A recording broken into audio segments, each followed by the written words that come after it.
Hello दोस्तों, नमस्कार। मैं प्रीति आप सभी का अनुकृति एजुकेशन में स्वागत करती हूँ। आशा करती हूँ कि आप सभी स्वस्थ और मस्त होंगे।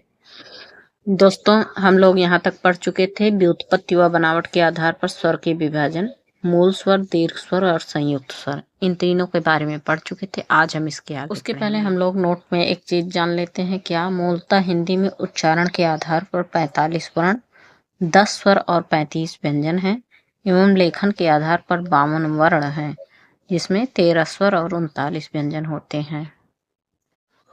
दूसरा है मात्रा के आधार पर स्वर के भेद, ह्रस्व स्वर, दीर्घ स्वर और प्लुत स्वर। अब इन तीनों के बारे में हम लोग पढ़ेंगे। ह्रस्व स्वर, जिन स्वरों के उच्चारण में सबसे कम समय लगता है उसे ह्रस्व स्वर कहते हैं। इन्हें एक मात्रिक स्वर भी कहते हैं, जैसे आ, ई, उ, री। दूसरा है दीर्घ स्वर, जिन स्वरों के उच्चारण में अधिक समय या ह्रस्व स्वर से अधिक समय लगे तो उसे दीर्घ स्वर कहते हैं, जैसे बड़ा आ, बड़ी ई, ऊ, री, ए, आए, ओ, आओ आदि। प्लुत स्वर, जिन स्वरों के उच्चारण में तिगुना समय लगे उसे प्लुत स्वर कहते हैं। इन्हें त्रिमात्रिक स्वर भी कहा जाता है। नोट में एक चीज हम लोग जान लें, क्या कि वैदिक भाषा में इसका प्रयोग अधिक हुआ है, नाटक व संवाद में इसका प्रयोग अधिक होता है, जैसे ओम आदि।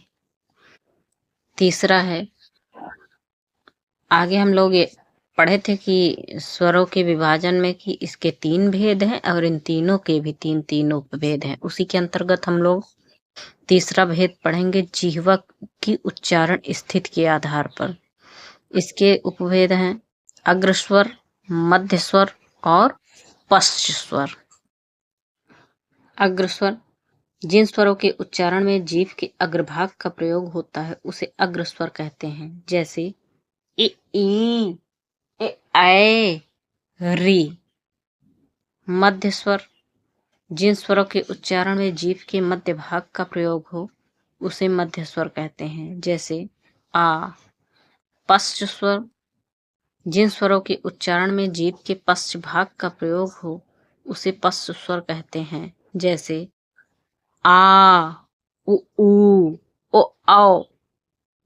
इन तीनों को ही याद करने की हम एक ट्रिक जान लेते हैं। ट्रिक क्या है? आओ उल्लू पीछे पीछे, आ को छोड़ो बीचे बीचे।